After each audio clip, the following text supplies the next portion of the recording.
magic can be performed in these stands? From 5,000, can we really raise it to 22,000? Thank you, Charity, and good morning, everybody. I think the issue of power generation in Nigeria, we got it very, very wrong, and there's no mincing words. Because the issue of a national grid for, as at the last census, Nigeria was counting 140 million people. And I think that was also marginally wrong, because today we should be looking at close to about 200 million people, plus or minus. And dependent on a single national grid is a grave error. If the model we are copying is advanced countries, let's say the United States or Europe, you find that they don't have a single national grid. What they have is in regions and in sub-regions where it is possible to service the immediate community and not be generating power from, let's say, Calabar, and then distributing to Kano, which is a distance of about 26 hours by road. But having said that, we need to have a rethink of what we are doing as a nation, because energy is the backbone on which industrialization and development rides. And if we don't get it correctly, then we'll just be running around in circles. There's no rocket science to this. If the regions are able to produce their own power and then distribute also accordingly, it will encourage more people, more regions to come on board with that. And then let me say this before I forget. The government is a very bad businessman. Now look at NNPC, for instance, without mincing words. There's an audit of about $6 billion that is yet to be accounted for, that makes all of us have to pay over 1,000 naira per litre for fuel today. Now the audit of that establishment has not been done in a while, and if it is done, I'm sure all of us will be crying very, very hard because of the rot that is there. But no individual will manage a business like that, put in so much, and then get in next to nothing. The same thing with electricity and with power. It is best left in the hands of individuals. Individuals run better businesses than government, because as far as government is concerned, the model around the world is that the government is not a good businessman. That is my own take on it. All right, Mr. OYESOLA, from your own perspective, you must have seen the power holding running very well in some years back. Now it is running at a reverse. What do you think are the basis for this rot, or how do you see it from your side? If I'm to look it from my side, from Abeokuta side, when Abeokuta was having his own power generating station and generating only for Abeokuta, we were having it good in Abeokuta. That's before independence. And Lagos was having it good, having his own power generation plant. So it's the question of now having a national grid that makes everything worse. And the question of having a national grid being managed by government is a double jeopardy, like he said. You know, government has no business in business. Yes, business is running in Nigeria, and private sector is running. All the figures you read were just what is captured. Surely they did not capture the solar produced by homes. Yet if you are in Texas that has its own state grid, regional grid, Dallas itself has its own power station, about 7,000 megawatts. And so if a town has 7,000 megawatts and is controlling it, and in Texas, when you are having solar in your house, at a time that you have excess solar energy, the grid takes it back from you. They take it back from you. It's just to store? No, they take it and put it on the grid and distribute where it is needed. Whereas at that time, maybe you are having so much sunlight, you don't consume all, you are not at home, you are working in the industry. So the excess you even produce in your solar is taken to the state grid. And that is the way it should be. But like he said, that can only happen if it's managed by private sector. You don't have light if you have so many people just making money from it.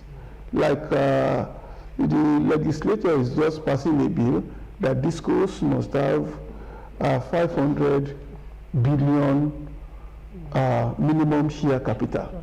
How did they get how did they get the license in the first place? The license in the first place. We all know that transformer, which should be supplied by a disco, is around 15 to 20 million. And if you're a disco and you are running Ibadan, you are running Lagos, how many transformers should you have? Now, we have laws that says that discos should provide us with meters. Yet, they bill us with meters, and they put us on estimated bill against the law. So all these things, there are laws that govern it, but once it's government controlled, we have things. And because we too, Nigerians, we are resilient, they say you should not buy in an area when you don't have electricity, you buy your own transformer.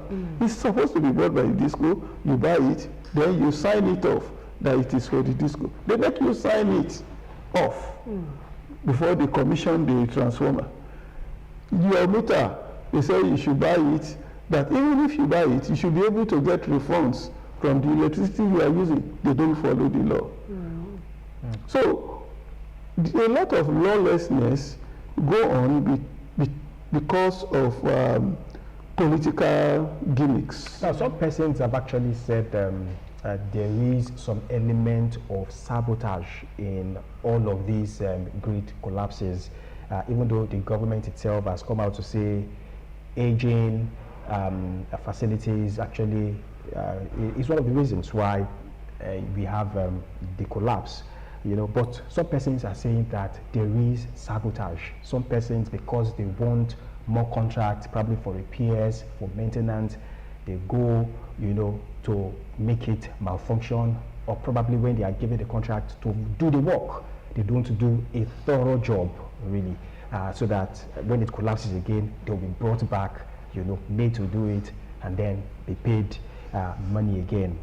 So do you really think we are maximizing? I mean, because both of you have actually said regional or state grids really would be the preferred way to go. But are we maximizing this opportunity? This national grid. Are we doing what we could? Are we taking the best out of it, out of the present system? It is possible we can overcome this sabotage. Thank you, Dominic. I think, let me weigh in here. If you look at the number that you gave in your monologue, you said about 11 times this year. I stand to be corrected, it's more than that. Because there was a time 24. In the week, 24. I'll go with that, sir. I'll go with that. Because there was a week in which twice the national grid collapsed. Now, this is not a pack of cards. And if I own a company, and I get you to come fix light for me, power for me, and then twice in a week, it collapses. If you don't spend time in prison or we don't go to the police station, then you are very fortunate. Because I paid you money, you didn't deliver service, you didn't deliver quality. There's a contract on it. But this is why we said in the premise of our discussion that the government is a bad businessman. Nobody has been held to account, nobody has been prosecuted, nobody has been brought to book. And it is business as usual. Now, because government money in Africa is everybody's money. So this kind of culture and mentality needs to change. It needs to change. Who were those that had responsibility for maintenance? If you say government is a bad businessman, really, and now you are actually advocating that states or regions should actually be having their own grid. They will control it. Managed or controlled by the government. Now, this is what we are talking about. The initial startup capital for this is enormous. Let's not forget, power is not beans. Now, by the time they begin, individuals within the region or outside the region come to take it over. So they kind of lay the groundwork for it. But then as at today in Nigeria, we have individuals who can team up together in the 6 geopolitical regions where we have and do a very, very thorough work. But there are enabling environment that government needs to provide. Of course, there's land, there are other logistics, and then the ease of doing business around these communities. Government still has a role to play. But the day-to-day running has to be in the hands of individuals who will run it at a profit and who will run it with efficiency. Now, are you really in support of individuals coming in to oversee this? Earlier on, while you were talking, you mentioned some of the deficiencies and minuses and failures of the discourse. These are private individuals. Yes, individuals will have to come in, because one of the key issues there is corruption. And corruption will be highly reduced when individuals are involved. The refineries, 4 owned by government, are not working. The biggest one, most complicated one, owned by an individual, is working. When you say you are not buying petrol for him, he sells outside. When you want to buy, he dictates his price. So, you see, what happens is that once it's left to the private sector, it will work, because the motive will have changed. We hear stories from EFCC of ministers collecting money to build a power plant and distributing it to discos and collecting back dollars from them. Disco said, we didn't supply you anything. You want to get your money back, get it back. I want it in dollars. He was giving back to him. But when you look at the contract that was supposed to be executed was not either executed or not well executed. So we don't have electricity, we don't have everything. The minister goes, and like he said, nobody is punished. So it can be repeated. But if it is somebody's money, I'm sure it won't go like that. Even when people were saying Dangote should sell something at a price that wouldn't pay him, he shouted out. But as for energy, for example, let's take Ogun State again. We have sufficient energy, which if we have a state grid, we should practically be paying nearly for free, because Abeokuta generates more than the energy it needs. Dangote cement generates more than the energy it needs. And we still have federal government, Olorunshogo, generating energy. We have the Oyo Dam with turbines that are not generating anything. If we harness all this and we have a state grid, I am sure, managed by the private sector, all this excess energy, because one thing with electrical energy is that it's transient. If you have a generator, if it is 500 kVA and you put it on, you are generating 500 kVA. If it is only the studio that is working, you are not using the rest. The rest, yes. If you have it and you are not working 24/7, it means it's only when you are working that you are using the energy. You can sell the rest. But if it is government, yes, the rest goes into waste. But if it is private sector, if you see somebody that will say, oh, this is your excess, I want to buy it for X amount, you will be happy with it. If we buy excesses that are available in Ogun State, I'm sure we should be paying less than we are paying the current disco. Okay, Mr. Olabode, let's look at the political will of all of these things. According to what you both have said, you said energy consumes a lot of money, and government should do the foundation for private sectors to build on. Now, a big terminal plant is there in Ikorodu. We have Kwakwalanto in Ogun State here, Omotosho power plant in Ondo State. We have so many plants already all over Nigeria. Don't you think it is the political will of the government that is causing a lot of problem in this sector? And how can stakeholders talk to those who are holding this political will or political implementation policies to do more in ensuring that Nigeria runs on a very good electricity, and it will affect other sectors too? Thank you, Charity. You hit the nail on the head, and let me add this to the conversation we are having. We are looking at multi platforms for which we can generate electricity. There's a thermal, there's a hydro, and then there's the solar, and then there's the turbines. Now, if the wind and part of it, if we bring all these together, and if you notice in the north, there's abundance of sunshine, especially in Maiduguri. If people are complaining about sun here, they need to go to Maiduguri to see what sun heat really looks like.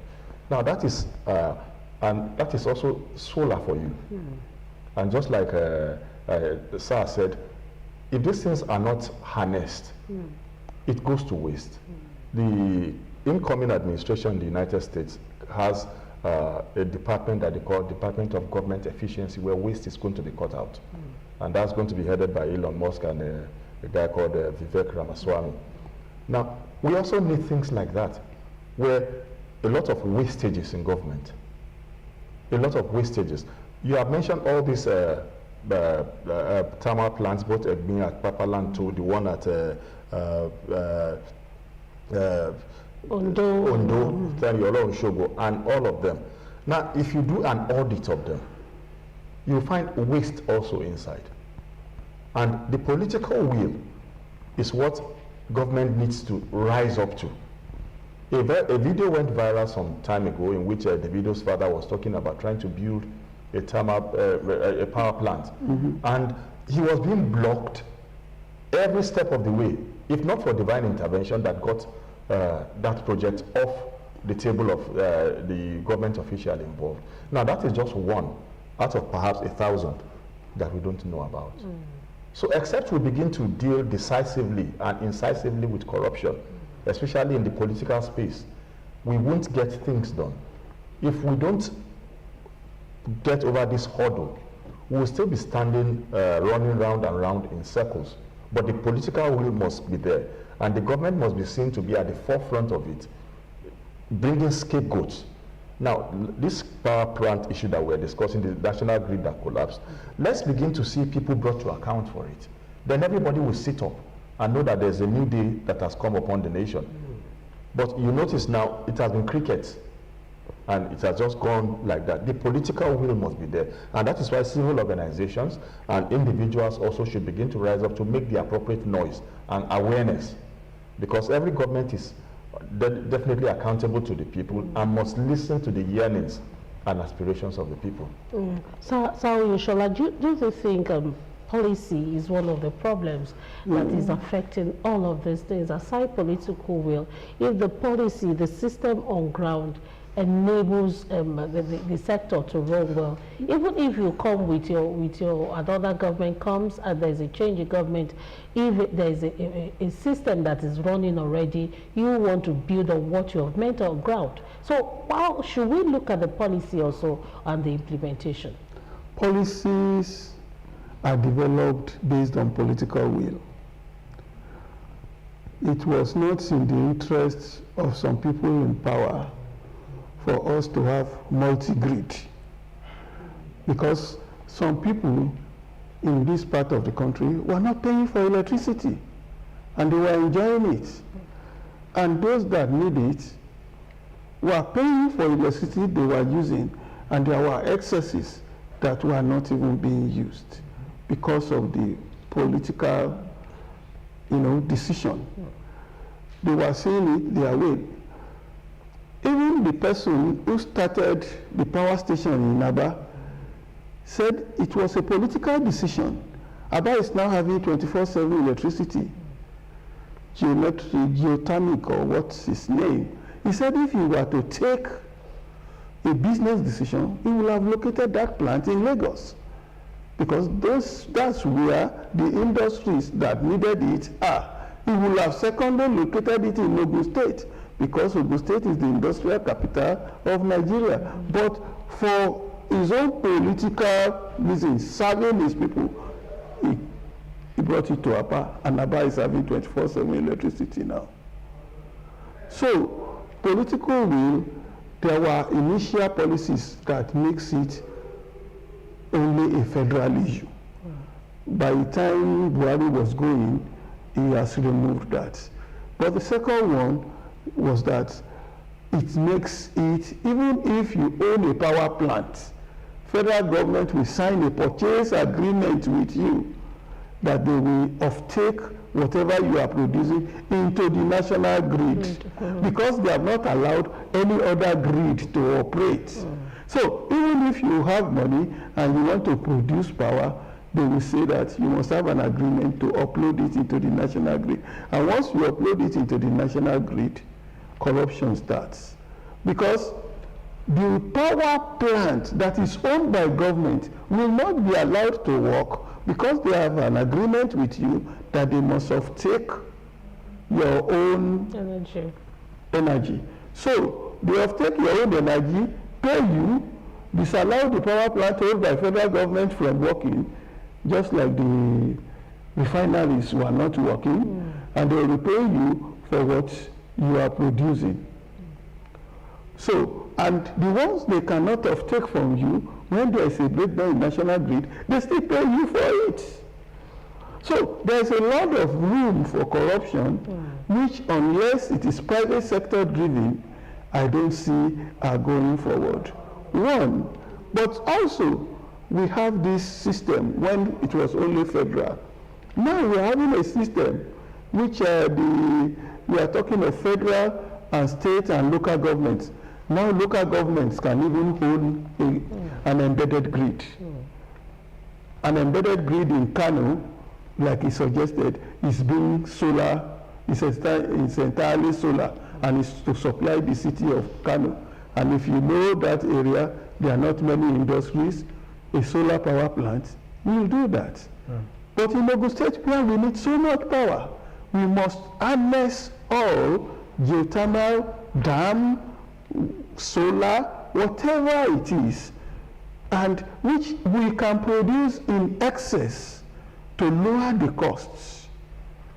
Studies produced show that if we are managing our energy efficiently, particularly in Abeokuta, because gas has been piped to reach Abeokuta for long, compliments of Obasanjo organization, administration, and Abeokuta Chamber of Commerce. So we have gas up to Abeokuta City Gate. So we should be producing electricity cheaper than we are now buying it. If there were no counter policies that will not allow us. And we had a time when I was president of the chamber, they came from the Kano Chamber of Commerce, studied us in Abeokuta, saw the advantages we have, and then insisted that there must be gas up to the AKK line. That's why they are having the AKK line, because they know, and they saw Amosu producing electricity. But when you produce, you are just one media. Control of the grid, the national grid, still became a question. Because at Kenta Housing Estate, we could not offtake power from Amosu produced power station because they must either use it on their own as government or give it to IBDEC. I hope we are seeing how policies interplay. So we in Kenta Housing Estate, we were ready to do everything to have the power, and we calculated it. We saw that we might be paying more, but we wanted 24 hours electricity. Because when government had the power plant, they were using it mainly in their offices during the day. When people leave the offices, they come to the housing estates. When they are not in offices, the power is being wasted. Because once you put on a gas power plant, it's working 24/7 nearly for the next 10 years. But because of policies, because of politics, we also have the generating plants of the Daniels administration. They are rotting away. They are in the ministry. Do we have enough locally on ground if the right policies are available?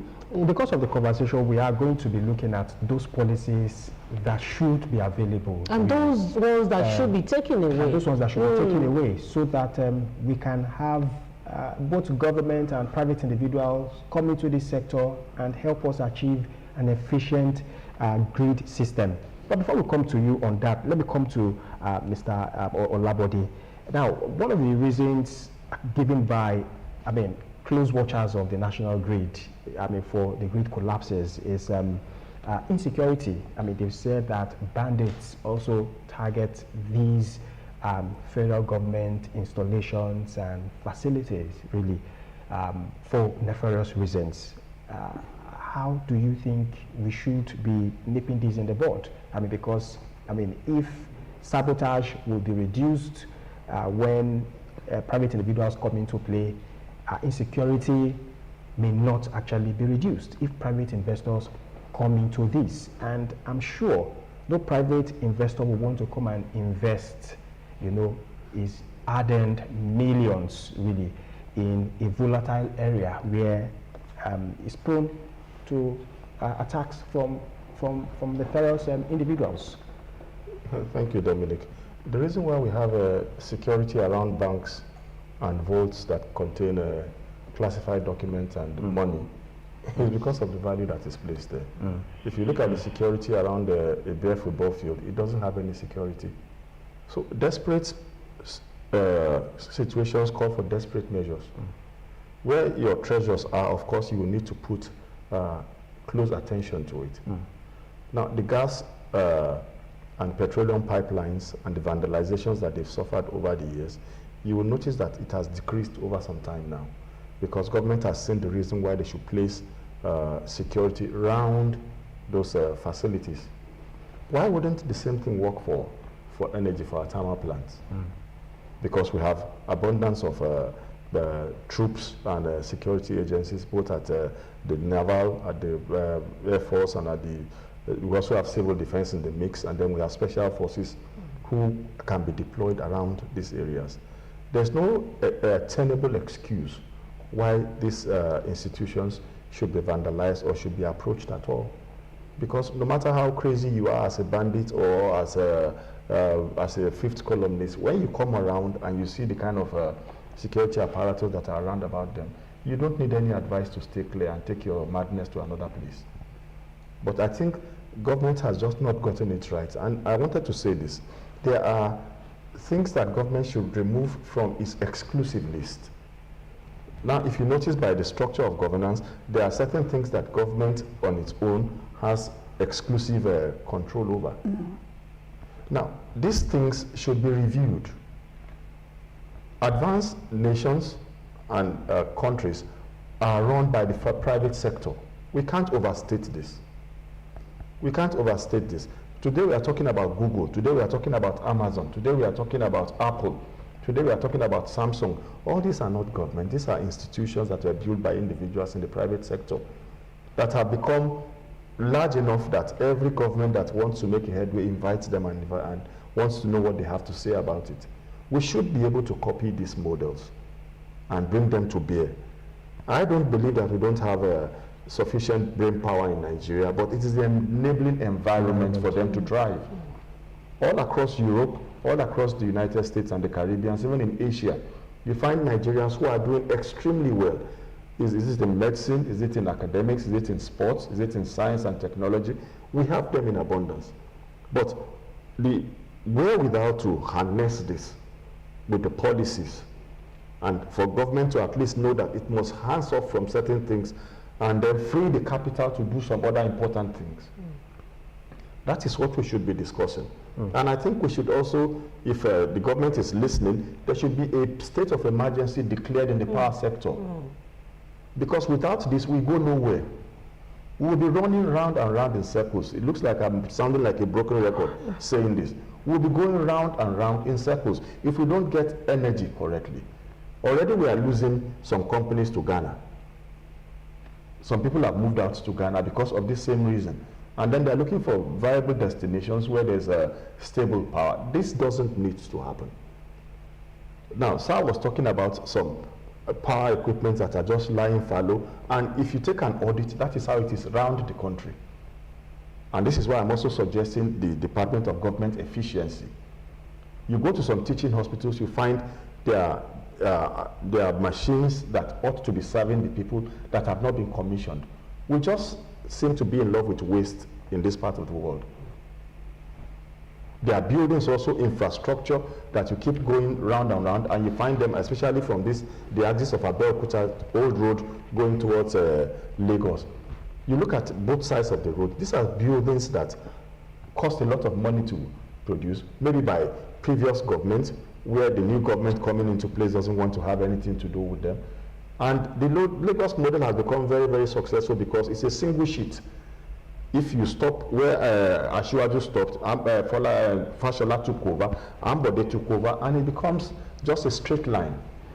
So I think we need to have a way to navigate where when you come in, whatever it is your predecessor was doing, you are bound by law to continue with it. And then we should look into the assets of the states that are just lying fallow. We'll find out that most of our problem, if not 100%, 70 will be solved.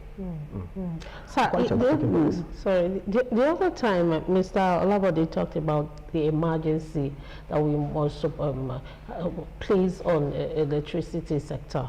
Who are those people that should look at this? Are we going to call a confirm on this? Are we going to? Who are those who should really look at it? Because we depend solely on electricity to run everything in this country. Suggest for us, who are the stakeholders, who should be called upon? How often should this confab be called if it is necessary? I think the policies that need to be changed have been identified. Some of them are being addressed. Some of them were addressed before Buhari left. Some of them are being addressed.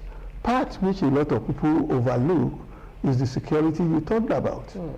When I said Abeokuta was having electricity, Abeokuta local government was having a local police. The security is there. So no one would vandalize government property when the local policeman is around, especially if it is the local government that is having an embedded system. But this system of governments, when we are always looking at the direction of federal, is what must first be broken down.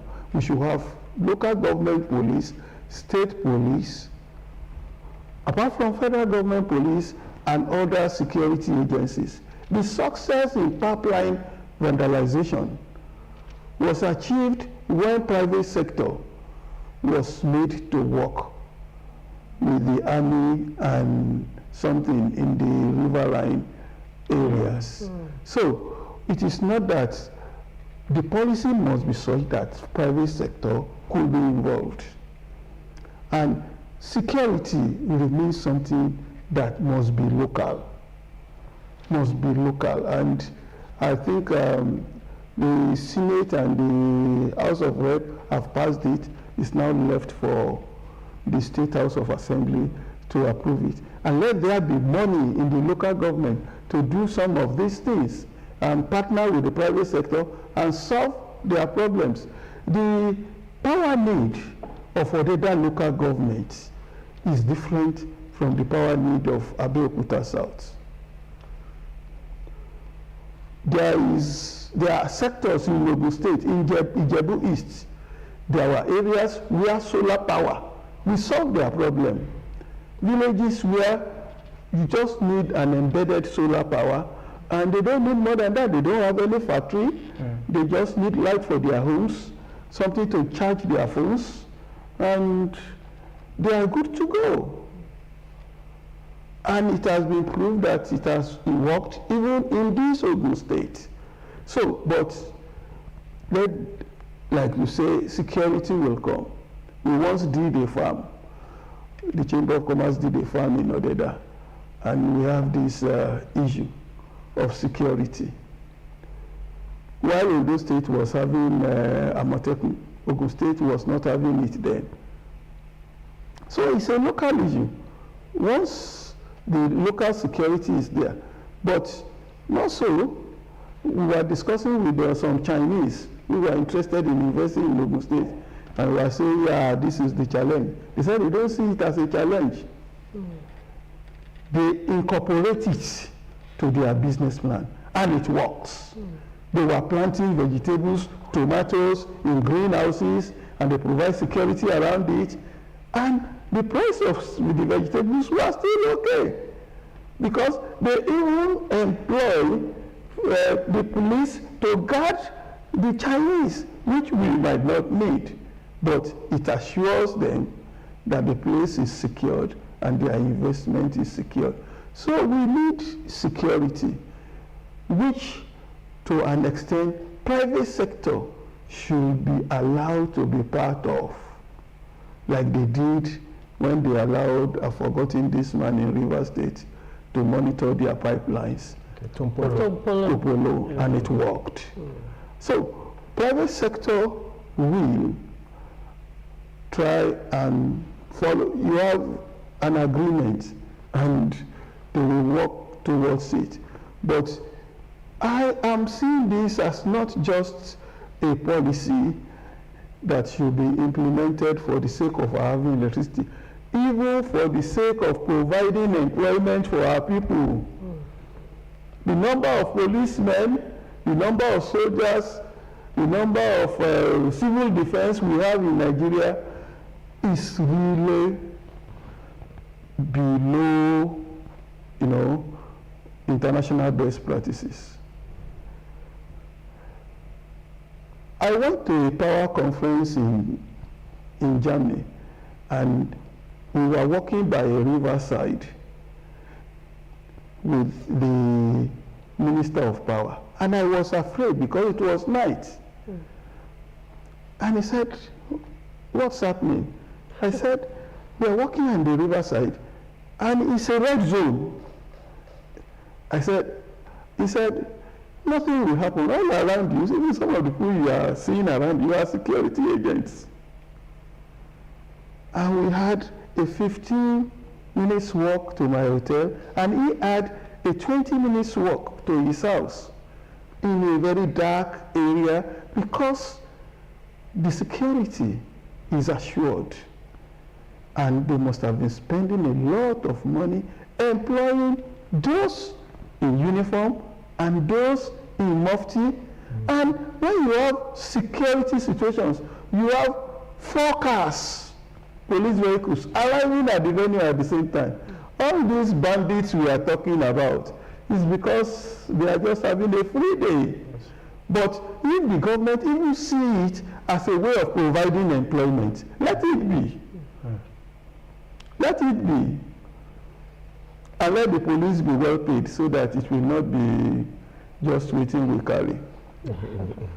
Now, let us also look at, probably it's largely because we have not been able to situate the loss or losses that we've recorded as a result of these incessant collapse of the national grid. That is why we really do not, as a government, really do not pay attention. Let us situate. I mean, you are a businessman, and of course I know that power is very crucial. Electricity is very crucial to your business. Let's situate some of the losses that as a nation we might have incurred, and then individuals too might have incurred, as a result of the incessant collapse of the national grid. If I can be allowed to take that up, my brother.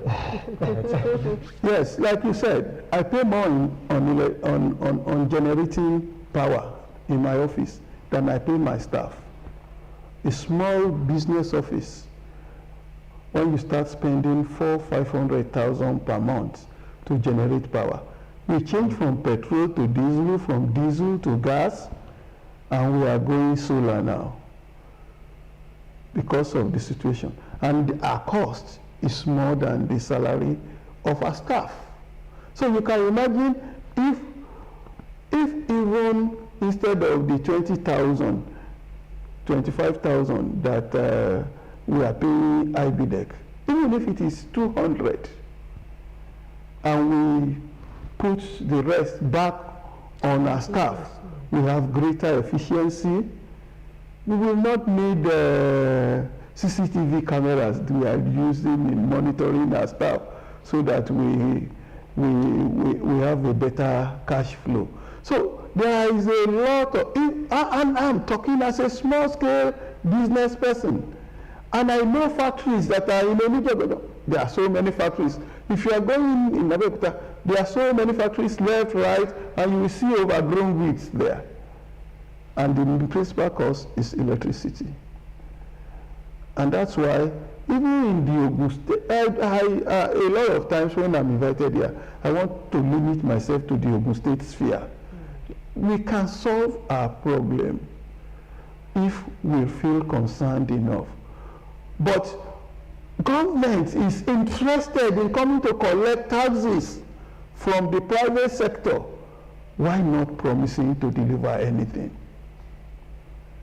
And until we find a way of making them relate the taxes they are collecting, whether it's VAT, whether it's business premises, whether it's even the tax they collect from our staff, how can they relate it to what government is supposed to provide? In the earlier days, we talk of government providing water, electricity, good road. Those are the principal things we are expecting. But less and less of that we are seeing, and more we are seeing you being charged for having a signboard. Everything is about let money come in, let money come in. How it is being used, we should start questioning. And I think we have actually been relaxed. We should start questioning. And when opportunities come, people should ask. Even when the laws are there, look at IBDEC. Why should they come and ask you to sign off your transformer? To sign off your transformer. Well, according to them, they said that it's just for the purpose of repairs and maintenance. I mean, because of the casualties that have been recorded over time, when people say, oh, it is their transformer, and then when it is faulty, they go on to repair it. And then people, in the process of repairing it, you know, they die, they lose their lives and rest of them. Then they could include that in the clause, not that it should be signed off to them. It's wording. It should be worded. Yes. So there's room for that to be done. They could word it like that instead of taking ownership of it. But then the regulatory bodies that we have in place also are not doing most of their work. Because at least there are regulatory agencies for almost every sector. That of the energy sector, I stand to be corrected. They need to be more up and doing. And just like Oga was saying, I think we need to bring the best of our minds together in this area, as we call this emergency. The best minds from our science field, from our technology field, from the business sector, they must just come in. You see, when a house is on fire, you cry out for help. There's no shame in crying out for help when you need one. Otherwise, you die in the problem. This is the time for us to begin to cry out for help in this energy sector. Otherwise, now you find, we talked about security now. Because lack of electricity has been the prevalent issue, you find crime will go up because there'll be transformers will be vandalized. Not everybody will be able to buy the 5 liters, 10 liters to power their distance. So most homes, areas, and then clusters will be dark. Even the solar panels that we see all over are mostly expensive these days. They are. Now, you are a businessman, really, and I'm sure that when there is power outage, those of us who really do not run businesses may not really be affected as much as you who run business are affected. And I'm sure you have a chamber, I mean, like a group where you all are. And I'm sure on almost every occasion you have interactions, meetings with those in government, really. Have you not been talking to them about the power situation? What has been the assurances, really, in this regard? Yes, I must say, we've been talking,